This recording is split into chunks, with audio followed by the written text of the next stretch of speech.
Om Shri Gurubhyo Namaha, Om Shri Ganeshaya Namaha, Om Shri Saraswataya Namaha, Om Shri Guru Dattatreya Namaha, Om Shri Mahalakshmi Namaha, Gurur Brahma, Gurur Vishnu, Gurur Devo Maheshwaraha, Gurur Sakshat Parabrahma, Tasmai Shri Guruve Namaha. So we are doing Shri Eknathi Bhagavad Satsang. Now we'll be continuing from chapter 2 verse. Today we'll be starting chapter 2 verse 54 and sub verse 763. So the last we stopped at verse 51, and in that it is said, but there are persons who are prey to the pleasures of the glory of the three worlds. How they repent and how taking resort to the feet of Hari can only release them from that bondage is what I'm going to tell you. Please pay attention. Who is saying this? Sage Hari is telling to King Janaka. So let us continue. Eknathi Bhagavat, chapter 2, verse 54. Just as with the rising of the moon at night, the heat of the sun disappears, so the anguish the anguish in the devotee's heart, once banished by the cool luster radiating from the gem-like nails of the Lord's feet, taking long strides while dancing with the devotees, can never appear again. So what is being said? The force of the feet of Sri Hari is very great. Trivikrama, as Lord Vamana, had filled the world with one step. The foot was like a big tree. It went through and through all the Brahma's creation. The 10 branches of that tree-like foot, are the 10 toes of his feet. As fruits look beautiful on the tips of the branches, so is luster of the nails of his toes. So what is being said is, now he's talking about how it is important to take, refuge at the lotus feet of Shri Krishna Bhagwan, that is Lord Hari. And most important is, it is when you have the devotion to the lotus feet of Lord Shri Krishna, then all your desires get destroyed. All the pleasures of the world have no meaning to you. You will start becoming detached. Then most important aspect, you will start discriminating, and above all, you will start developing devotion. Now what is he saying? The force of the feet of Sri Hari is very great. We also understood that Lord Shankara, the Lord of Kailash, and Brahma also cannot understand the greatness of Lord Hari's feet. So you should understand how significant is this devotion to the lotus feet of Hari. Nobody can understand the greatness of his feet. So even if you don't understand, what is important is you need to just catch hold of that feet. Don't ever leave devotion to the lotus feet of your Gurudev, that is Lord Shri Krishna Bhagwan. It is very important, because that is the only thing which will help you sail across this ocean of this worldly life. You will be able to cross over, we say sansara. All the bondage will be cut asunder. But the devotion is the most important aspect. So what is relevant? It is Guru Bhakti and Guru Seva. These two things is a foremost requirement in the devotee's world. Everything else takes a back seat. So the greatness of your Gurudev's feet is not even known. We're talking about Krishna Bhagwan, but when you have a Guru who's the Lord Shri Krishna Bhagwan himself, then the greatness of his feet is not known to anybody. Nobody has, I don't even have adequate words to describe that what it means to even touch his feet. Because here the scripture is also failing to explain the greatness of his feet. That is why they are giving an example. Even the Lords Shankara and Brahmadeva do not understand the greatness of the feet of Lord Hari. Then what about mere mortals? What about, just a normal human being? They can never even know. So when you have this great being in your world, kindly don't discount what you have in your life. It is not equivalent to any money, any wealth, any family, any relationship. What you have is something priceless. It is a privilege that you have, and that is a priceless thing that you have in this entire universe. So he's talking about the force of the feet of Lord Sri Hari is very great. Trivikrama, who's Trivikrama? As Lord Vamana, who tested Bali Maharaj. I hope you know the story. Had filled the world with one step only. His one step filled the entire world, the entire creation of Brahmadev. The foot was like a big tree. It went through and through all the Brahma's creation. The 10 branches of that tree-like foot are the 10 toes of his feet. As fruits look beautiful on the tips of the branches, so is the luster of the nails of his toes. See, Krishna Bhagwan's, the nails on his toes have a beautiful luster. And his feet, they are very pinkish in color. It's beautifully described in one of the scriptures. That is why we say it is the lotus feet of the Lord. If you see it, he is a lotus feet, the Guru's lotus feet, Lord Shri Krishna Bhagwan's lotus feet. We always attribute as a lotus feet. It is so beautiful that you can't describe it. The toes are so lustrous, you can't describe it. You can't even look into it. It is very difficult to hold the lotus feet of the Lord in meditation. That is why we say that you have to meditate upon the Lord's lotus feet.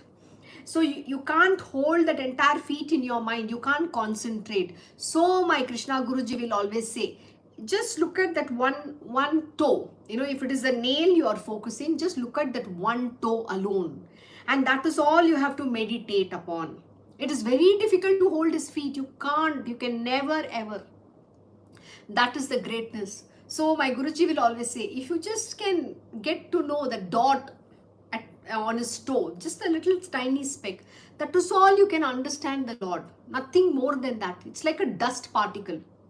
That is all can you know. You can't even understand his greatness. Can you ever describe? Can you even know?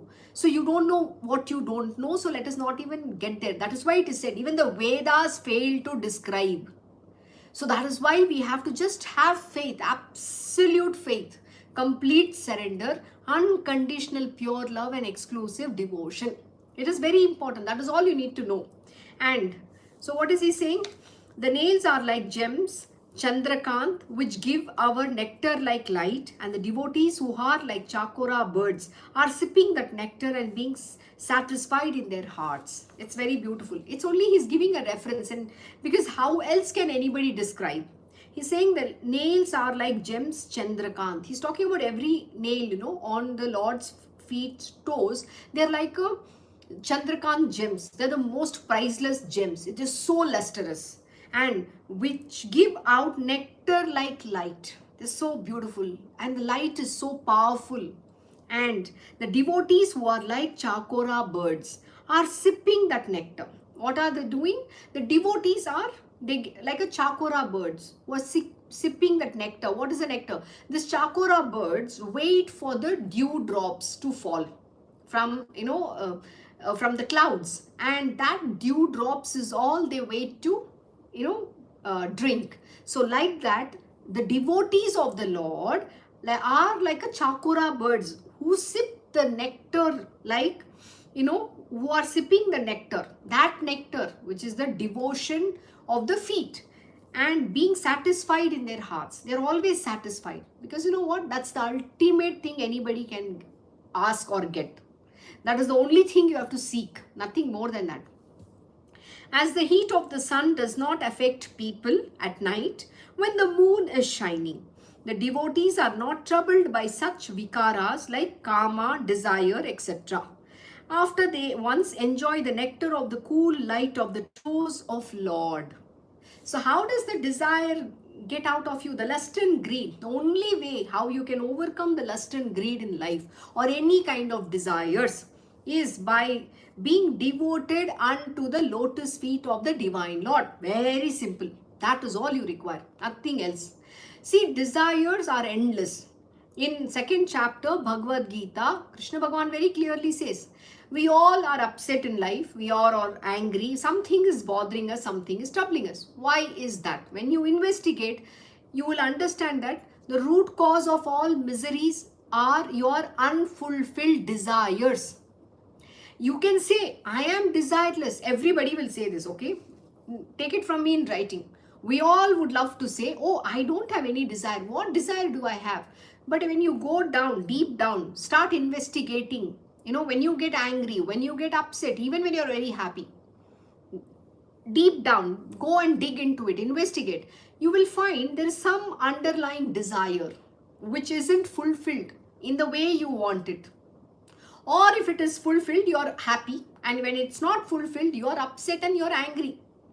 So that is why the pairs of opposites exist. Either you're happy about it or you're sad about it. This morning, my Krishna Guruji gave a very beautiful example. He was teaching the Tripura Rahasyam.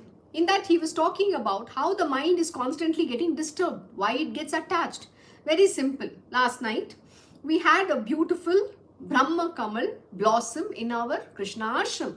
For the first time, we were able to see the bloom. Otherwise you can't see it simply because it only blooms in midnight, and by early morning, before the sun rises, it closes off. So its time period is maximum 3 hours. The bloom exists. So the moment I saw it, I was super excited. I went there. I even woke my Guruji and I told him, you should come and see this. See how beautiful the Brahma Kamal looks. He, poor thing, in his sleep, he just woke up because I woke him up. He came and he saw, he just smelled and he went back to bed. And I was still waiting because I know it'll have a full bloom, it'll blossom fully, and I wanted to see it. So then I messaged other people who are awake or not, and I made everybody see that. But the first question my Guruji asked this morning, why did you get disturbed? I said, disturbed? No, you've been so excited. That is a disturbance. What made you feel so excited? I said, yeah, for last many years, I wanted to see the bloom or see the full blossom of the Brahma Kamal. And I have not been able to, and this is the first time, so I was very excited. But that itself is a disturbance, he said. This was the first thing he asked me this morning. What is this you're doing? Brahma Kamal, Brahma Kamal. No, stop this nonsense. Yeah, you witnessed. Fine. So what? It's okay. That was a very powerful lesson. You know why? Because that is something very beautiful. You're admiring, you're enjoying. And the same thing, something that you don't like happens. The object, which is your disturbance in your mind.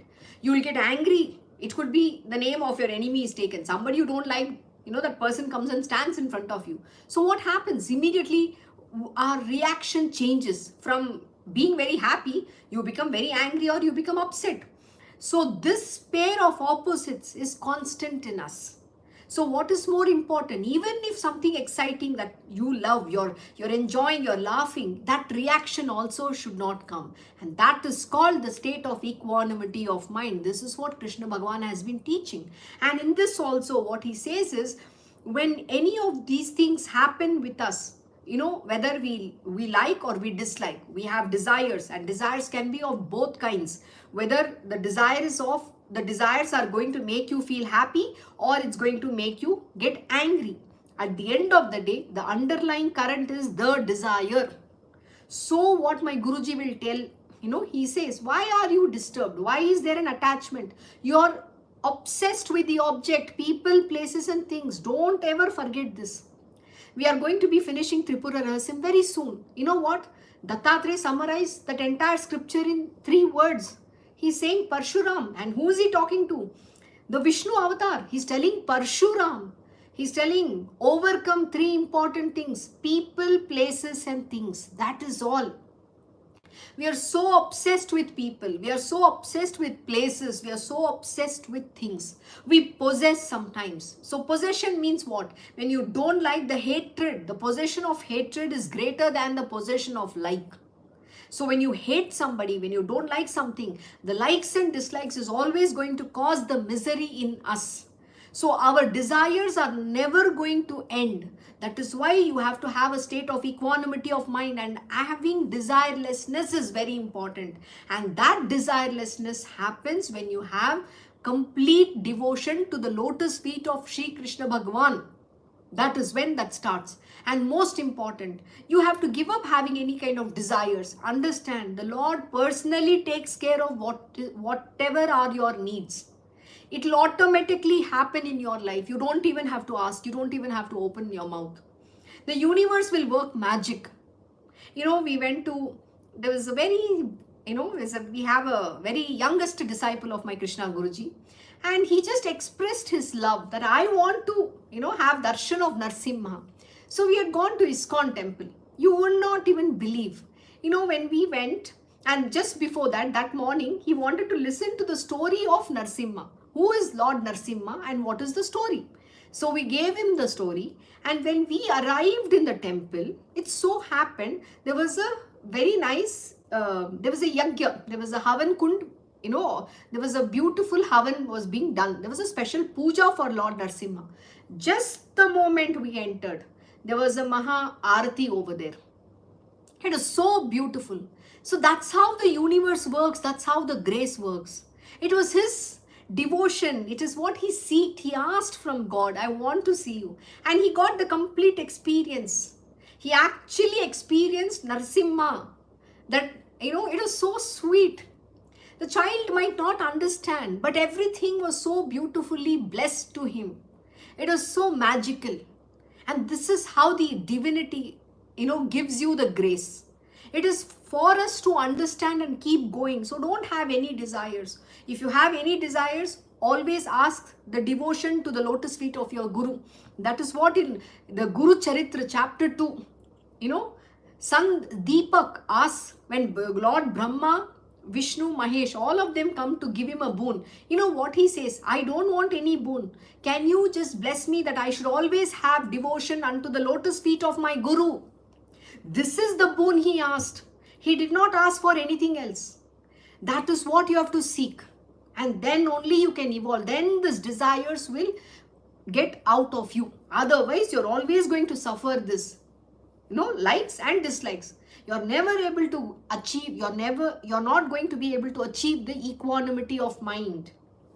So the reason I'm explaining this is because this is where we all get stuck.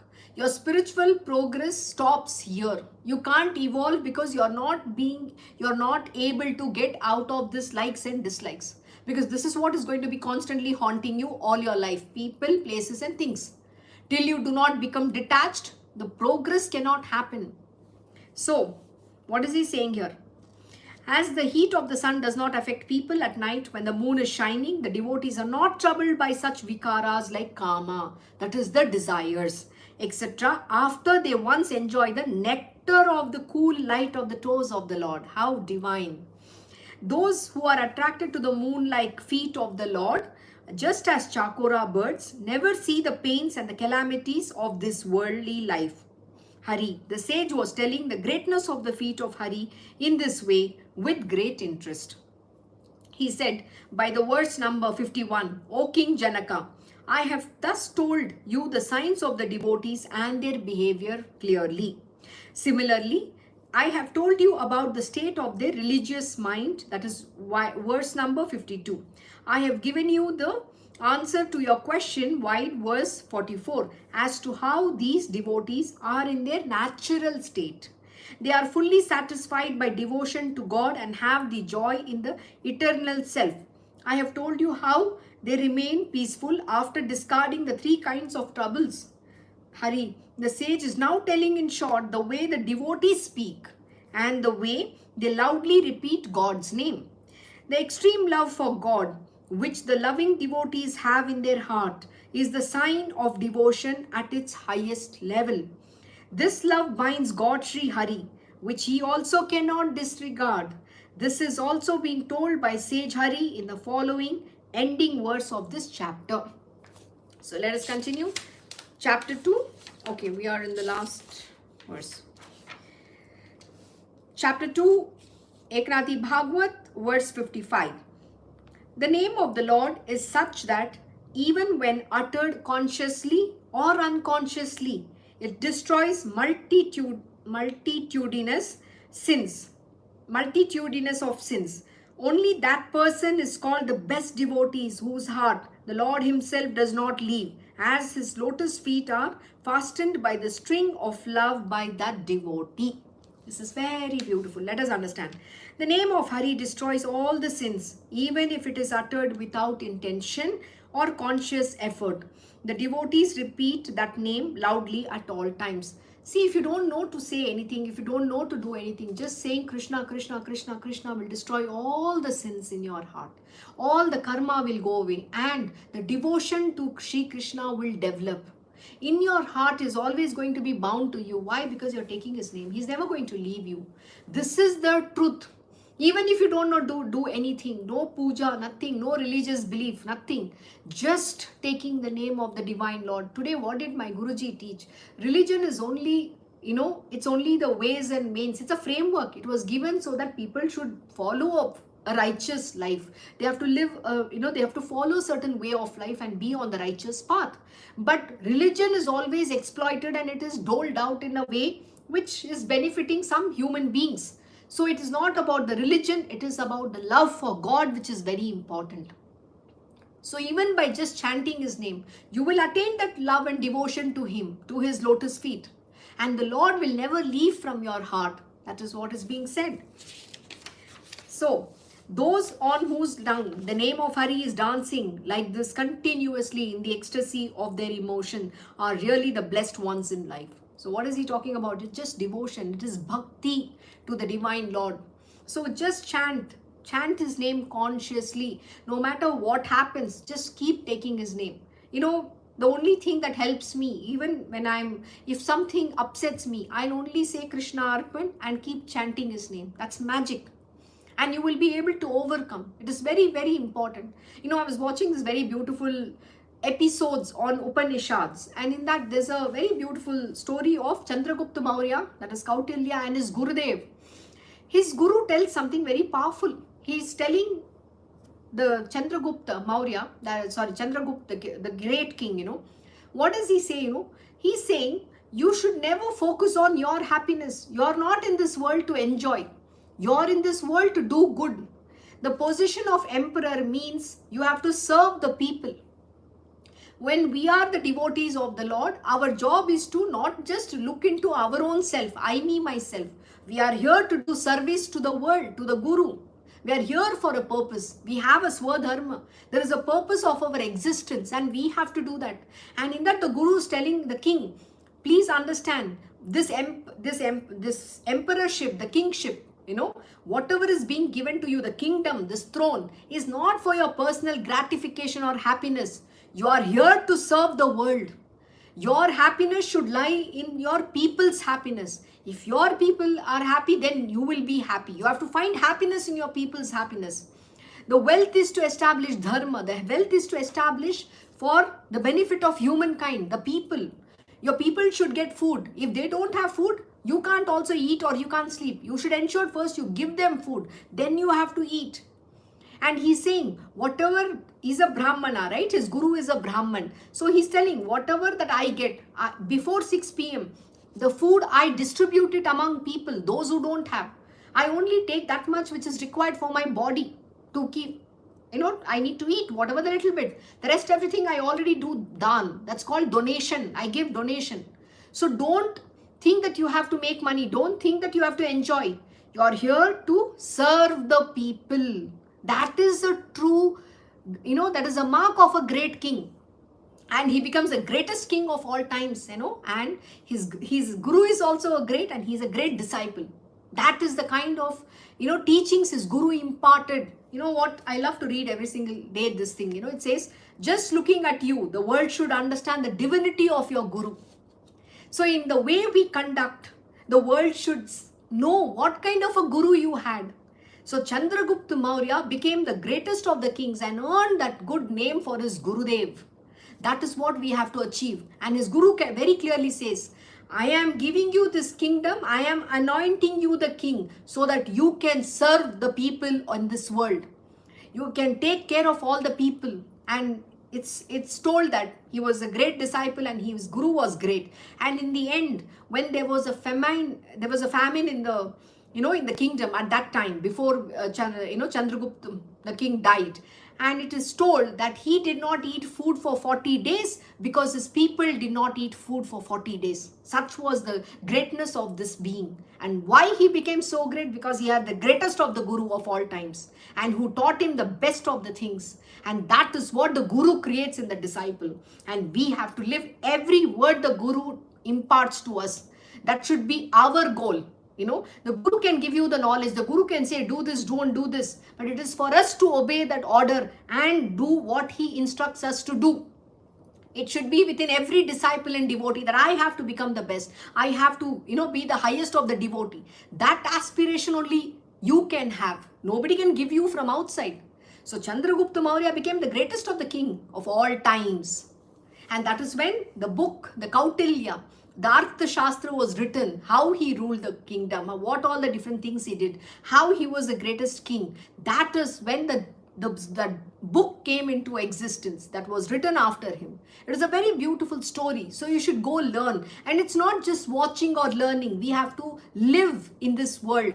We have to live by example. And we have to apply these lessons in our life. The first thing is, first you have to learn. Learning how to learn. When you come under the Guru, first he teaches you how to learn. And the next thing is, he imparts you the right knowledge. Then the application of knowledge has to happen. You have to live every single day. The world should look at you and say, I have to live, I have to be like her. That is how you have to set an example for others. Those on whose tongue the name of Hari is dancing. Okay, we did this. Continuously and lovingly repeated Hari's name transforms the attitudes of the mind. I am telling you how this happens. Please pay attention. Hari enters the mind and the heart of the devotee with his name. By his presence, the heart, the consciousness begins to be purified. Then desire turns away from the worldly life and attaches itself to God Janardana. The ego leaves its nature of pride and enters into the state of saying, I am that. How beautiful. He's actually giving what exactly happens when you chant the name of the Divine Lord. This is what is very important. Let me reread this. Hari enters the mind and heart of the devotee. So when you chant the name, what happens? He is entering your mind and the heart. He's constantly there. That vibration is going on. The name, that's called the Naam Japa. And by his presence, the heart, the consciousness begins to be purified. Just the presence of the Divine Lord, that is who? The Lord Almighty or Gurudev. Just being in his presence, what happens? The heart, the consciousness begins to be purified. So when you come in front of him, what happens? The consciousness, your heart, everything is getting purified. His presence makes you become pure. Then the desire turns away from the worldly life. Then you start, slowly going away from the desires of the material world and attach yourself to the lotus feet of the Divine Lord, Sri Krishna Bhagwan, God Janardana. The ego leaves its nature of pride. What is the nature of pride? Oh, I am some great person. I come from here. I have a family. I am highly qualified. I work for some IT companies. I earn so much money. All this the aham goes away. What is he saying? The aham, that is the ego, leaves its nature of pride. Nature of pride means what? It's that I, me, myself, the Gurudev destroys. When you get this knowledge, when you chant his name, slowly you'll understand you're not, there is no significance to your existence on this world. But the amount of significance that you give to the body, to your existence, that is the people, places and things, makes you think no end of yourself. Either it is an inflated ego or a deflated ego, or both, or it's neither as well, or a martyrdom, whatever that might be the case. So what is he saying? The ego leaves its nature of pride. The nature of pride, which is a very important, that is why, which is very important, because of which you are not able to overcome the attachment to the body, the people, places and things, and enters into the state of saying, I am that. It acknowledges, oh, I am not this body. I am that divinity. I am the divine being. I am that spirit.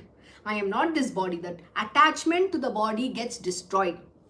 Then the chitta, consciousness, leaves its nature, that is trinity of thinker, thought and thinking, and becomes joined with God. The mind forgets its nature of deciding something and doubting it. This is very beautiful. What is he saying? That the consciousness, the chitta, leaves its nature, the trinity of thinker, thinking and the thought. So what do? We say, I am thinking, my thoughts are there, I am thinker. So that all the three things it leaves, because you are none of this. Who is thinking and where the thoughts are coming and who is supposed to be the thinker? All the three things are gone.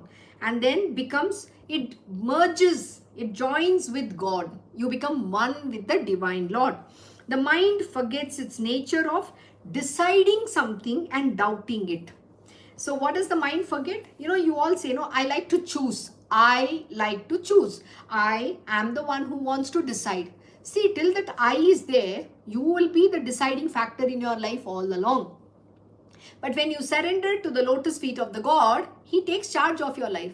He does everything in your life. Everything happens like us, you just sleepwalk this whole life. But when you say, I have to think, I have to decide, I am responsible, then your life is still in your control only. The divine Lord will never take charge of you. Understand this. Because till you don't surrender, till you don't give charge to the divine Lord. What does charge mean? The Krishna Bhagwan becomes charioteer of Arjuna.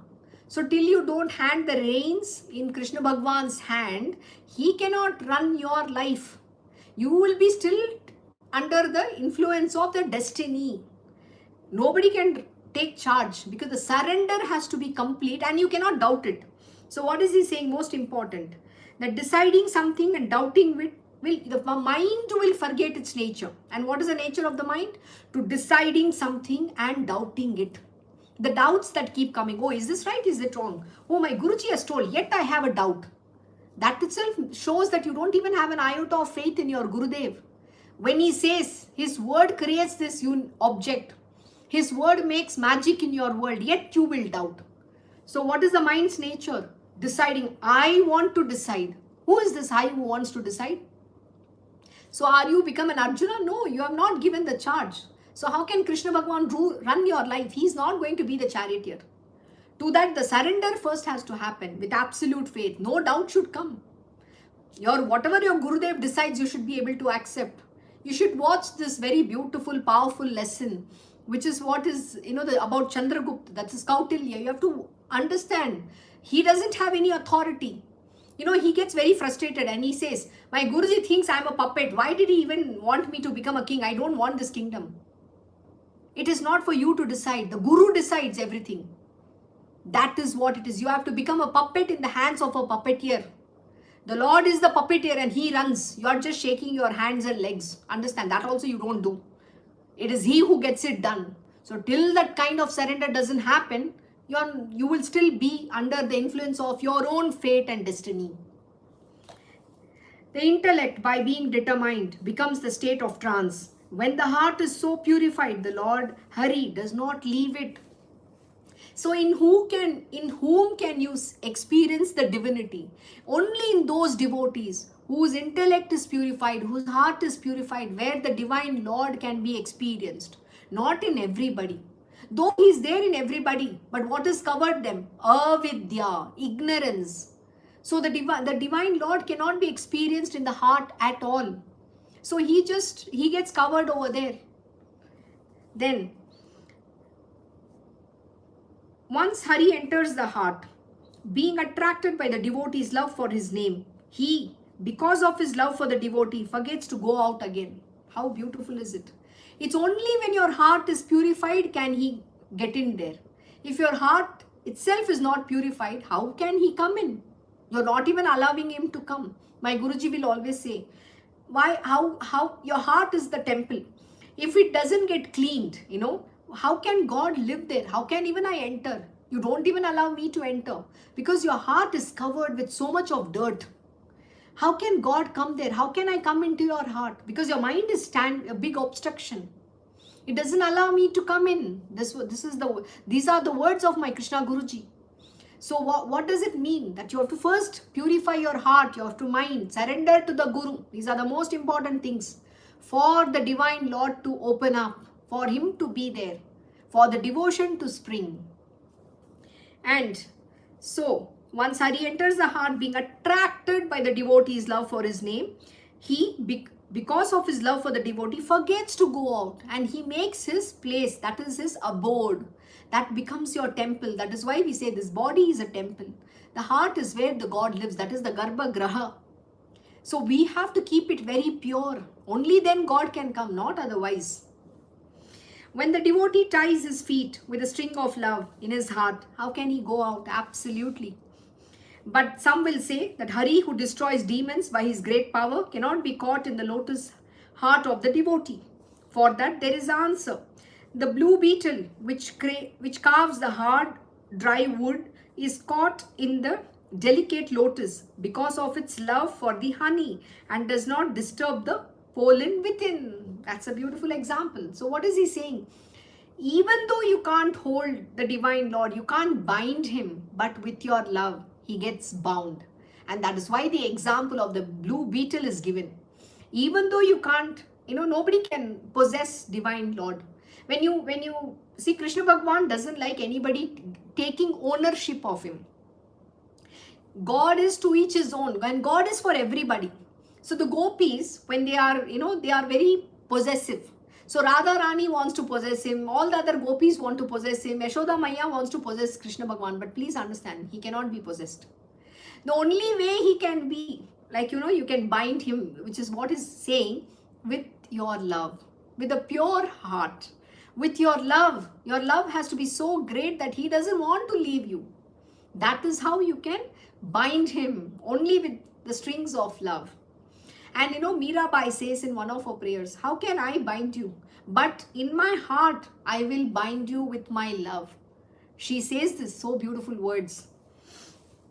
Similarly, by the great love between Hari and the devotee, Hari is caught in the latter's heart. All his power and force are suspended at that time because extreme love is prevailing.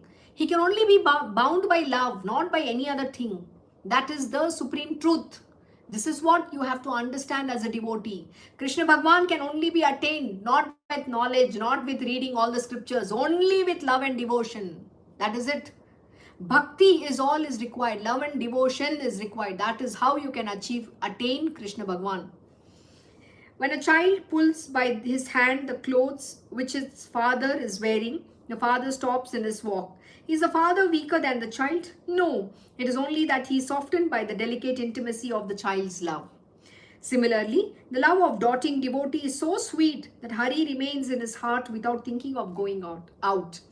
So, the devotee's love has to be so sweet. Madhurashtakam. It has to be so sweet that he doesn't want to leave the devotee's heart and go out. So, is your love so sweet? Ask this question to yourself. Are you so devoted to the divine Lord? That is what you have to practice and develop.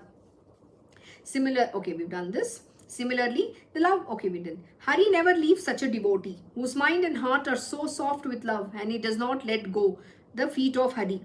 As the devotees love Hari, he loves them likewise. As the devotees are one-pointed, so Hari is one-pointed in his grace towards them. See, this is a very beautiful thing which you need to understand. When you have single-pointed devotion to Krishna Bhagwan, understand, if your love is 10, he will love you 100 times. His love grows. So it's what you give is what you get into 100x or 1000x, you might say. Now, if you give anger, 100x anger comes. So what is that you are witnessing in your heart? What is that you are offering to him is what comes back to you in 1000 times, 100x. So always remember this. If you give doubt, the doubt keeps growing within you. So even one iota of doubt comes in. So from the other side, the Lord reflects the same doubt in you. So if you get angry, the Lord will reflect the anger in you, 100x. So be very careful what you want to reflect. Then, O King, those who are undivided in their love towards God should be considered the best devotees, the greatest Vaishnavas and the best among all Bhagavatas. The devotees of the Lord, those who have undivided, the single-pointed devotion are the greatest of the Vaishnavas, the best among the devotees and the best among the Bhagavatas. Thus I have told you the state of mind of the devotee who gives secondary importance to all the 4 types of liberation and takes resort in devotion. Understand, those who want to attain Krishna Bhagwan will not seek liberation at all. And it is very clearly mentioned in this. They don't give importance to all these 4 types of liberation, but they take resort in devotion. So the gopis of Vrindavan, the entire gopas, the gwalas, everybody attained Krishna Bhagwan so easily. Why? Because they were the greatest of the devotees of him. They had the best of the pastime. They were always in oneness with Krishna Bhagwan. They're full of love for Krishna Bhagwan. That is what you have to experience. Vedas also turn mute while trying to praise the devotion, and the tongues of the 1,000-mouthed Sesha are also tied while describing it. See, that's what, nobody can describe the devotion to the Lord Shri Krishna Bhagwan. So Vedas also become silent. That is why it is told devotion is the highest. The only way to achieve Krishna Bhagwan is love and devotion. Nothing else matters. O king, know that the greatness of devotion is such that what I have told you is only a small part of the whole story of devotion. This is nothing. The greatness of devotion cannot even be described. Who is saying? The sage Hari to Janaka is saying, whatever I have described is just a very, like a dot. That kind of, the devotion is like an ocean. That's why it's called Athanga Sagar, limitless ocean. How deep you want to go in the devotion can never ever be described. And here also sage Hari is saying, I have not even described anything. The greatness of devotion is such that what I have told you is only a small part of the whole story of devotion. When such a master teacher was telling the greatness of devotion, all the listeners were listening with raptures. The king, what can be said about him? He was having ecstasy and his body was sweating with the passion of God. He began to move to and fro by the impact of the devotional urge. That is what has to happen. Just by listening to these words, your devotion should flow within your heart. Such has to be the purity of your heart. Such should be the craving to attain devotion to Krishna Bhagwan. So that seeking, that fire in your heart and the fire in the belly to achieving Krishna Bhagwan has to be the highest. Not anything to do with the material world. That will not give you anything at all. It's worthless life. And being overjoyed, the king said, you have done well.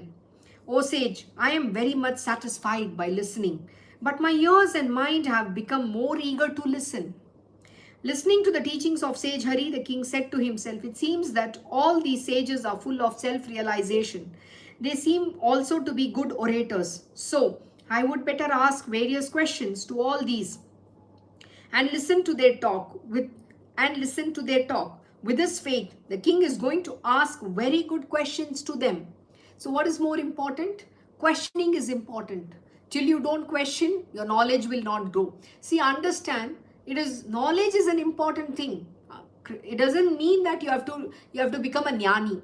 Knowledge will guide you. Okay, so Krishna Bhagwan will impart the basic knowledge. But what is most important is love and devotion. What you're learning is how to be a good devotee. But first the purification has to happen. All your Shadripus, the 6 enemies of human existence have to be destroyed. And for that, knowledge is required. The right knowledge is required. The right understanding is required. And only then can you then become devotee. Not till then. The king, who is very fond of listening to good things of life, will ask best questions. When the listeners will hear their answers, they will be very happy. Saint Eknath says further, I shall tell you the secret knowledge of this great story. I have faith that the Guru Janardana is going to talk through my mouth all that knowledge in the right way. Who is saying? Eknath Maharaj. And who is he? Krishna Bhagwan himself. And who is Janardhan Swami? He is Gurudev, Lord Dattatreya. How beautiful is this? The flute produces various tunes, but it is the skill of the player on the flute. Similarly, by the grace of Janardana, this Eka is developing as a poet and an author of this book. It is the words of Krishna Bhagwan's wisdom. This body is just a tool. The one who speaks is the divine Lord himself. So the words are of always wisdom, and we have to always give the acknowledgement to them, because knowledge is not ours. We cannot own anything. Don't even ever say, I know, I am the greatest, I can do this. No, the Lord does it. The humility and humbleness is the most important thing. What is Janardhan Swami saying so beautifully? The flute produces various tunes, but it is the skill of the player on the flute. Similarly, by the grace of Janardana, my Gurudev, who is the greatest of all times, this Eka is developing as a poet. It is the Guru who gives you the power. It is the Guru Tattva which speaks. It is your Gurudev's grace that those words come from your mouth. You by yourself are nothing until it is not, if not for your Gurudev. So always attribute everything to your Gurudev. And developing as a poet and an author of this book, that is the humility we have to always have. Always attribute everything at the lotus feet of your Gurudev and to Lord Shri Krishna Bhagwan alone. With that, we have completed chapter 2, dedicated to. So this is the end of the commentary by Saint Eknath on the second chapter of the 11th canto of Bhagavad Purana, dedicated to the Lord Shri Krishna. So we have completed chapter 2. In the next class, we will start chapter 3. So thank you for joining Shri Eknathi Bhagavad Satsang. Have a good day and good evening to you all. God bless. Recording stopped.